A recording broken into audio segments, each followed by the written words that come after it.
Run when you see the rhinoceros. When you see the rhinoceros. On se retrouve avec un petit exo ici avec le patin qui peut être remplacé par des serviettes, enfin, du moment que ça glisse, ça peut être super utile. On va voir ça aussi avec le rameur juste après. Donc là on est toujours sur nos ischios, et ce qu'on va venir faire c'est poser notre talon en fait sur ce patin là. Garder une flexion pour commencer à peu près à 90 à peu près. On va essayer de relâcher le buste le plus possible, on peut s'aider avec les mains au sol pour être assez relâché. Et là on va simplement venir décoller la hanche. Hop. Ce qui fait que là, dans cette position-là, j'active principalement mes ischio-jambiers pour réaliser le mouvement. Tac, parfait. Maintenant, le petit truc qui nous intéresse nous aujourd'hui dans la vidéo, c'est pour tout ce qui va être quelle partie justement est plus sollicitée.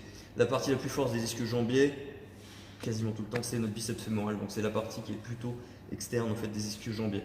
Donc pour ça, on va vérifier ça. Hop, où je vais amener mon tibia, tac, en rotation externe. Je vais refaire exactement la même chose. Hop. Et effectivement, c'est assez facile pour moi de monter dans cette position-là. Maintenant, je vais faire l'inverse. Je vais plutôt venir solliciter notre partie interne. Donc là, j'essaie d'amener mon tibia déjà en rotation interne. Et déjà, rien que cette action d'amener en rotation interne, c'est déjà un petit peu plus compliqué pour moi. Et là, je vais créer cette élévation qui me demande beaucoup plus d'énergie. Donc déjà, j'ai une faiblesse qui est assez importante entre les deux ratios.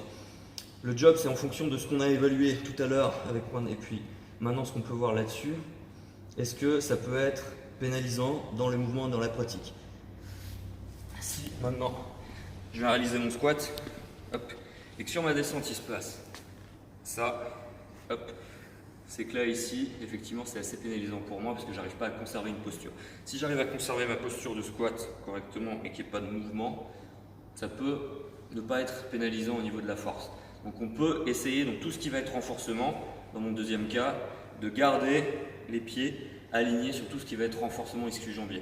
Par contre, si votre athlète, quand il fait du squat, il a tendance à venir ouvrir, à partir un petit peu en rotation externe, c'est une possibilité que ça vienne d'une faiblesse ici de semi-tendineux et semi-membrane. Et dans ce cas-là, il va falloir essayer d'appliquer ça sur tout ce qui va être travail ischio-jambier sur les exercices au GHD ou juste ce qu'on vient de faire juste avant. Ouais.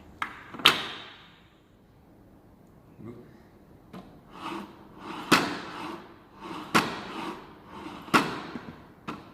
Hop, je passe en rotation externe.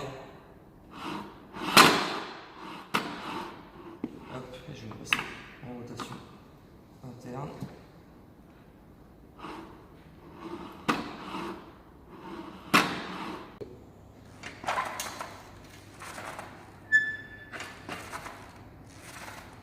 Hop, interne.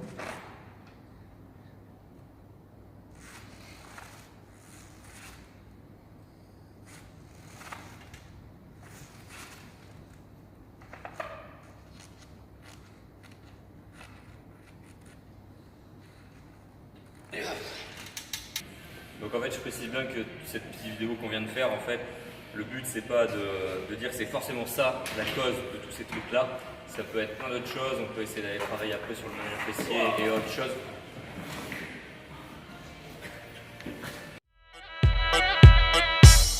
Run when you see the rhinoceros.